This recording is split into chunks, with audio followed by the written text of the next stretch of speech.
हरे कृष्णा।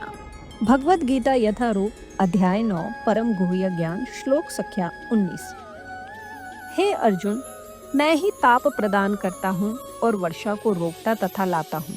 मैं अमृतत्व हूँ और साक्षात मृत्यु भी हूँ। आत्मा तथा पदार्थ अर्थात सत तथा असत दोनों मुझ ही में है। कृष्ण अपनी विभिन्न शक्तियों से विद्युत तथा सूर्य के द्वारा ताप तथा प्रकाश बिखेरते हैं। ग्रीष्म ऋतु में कृष्ण की आकाश से वर्षा नहीं होने देते और वर्षा ऋतु में वे ही अनवरत वर्षा की झड़ी लगाते हैं। जो शक्ति हमें जीवन प्रदान करती है वो कृष्ण है और अंत में मृत्यु रूप में हमें कृष्ण मिलते हैं। कृष्ण की इन विभिन्न शक्तियों का विश्लेषण करने पर यह निश्चित हो जाता है कि कृष्ण के लिए पदार्थ तथा आत्मा में कोई अंतर नहीं है, अथवा दूसरे शब्दों में वे पदार्थ तथा आत्मा दोनों हैं। अतः कृष्ण भावनामृत की उच्च अवस्था में ऐसा भेद नहीं माना जाता। मनुष्य हर वस्तु में कृष्ण के ही दर्शन करता है। श्लोक संख्या 20। जो वेदों का अध्ययन करते तथा सोमरस का पान करते हैं, वे स्वर्ग प्राप्ति की गवेषणा करते हुए अप्रत्यक्ष रूप से मेरी पूजा करते हैं। वे पाप कर्मों से शुद्ध होकर इंद्र के पवित्र स्वर्गिक धाम में जन्म लेते हैं, जहां वे देवताओं का सा आनंद भोगते हैं।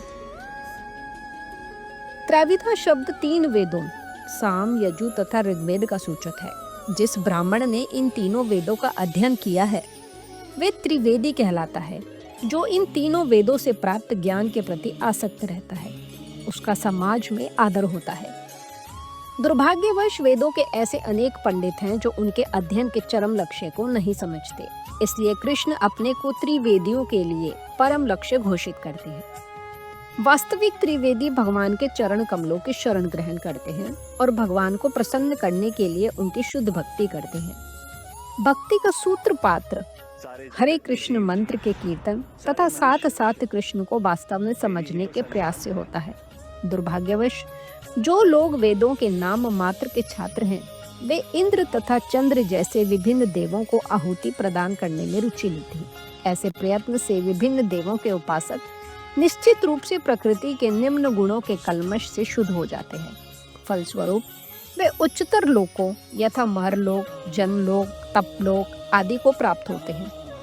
एक बार इन उच्च लोकों में पहुंचकर वहां इस लोक की तुलना में लाखों गुण अच्छी तरह इंद्रियों की तुष्टि की जा सकती है।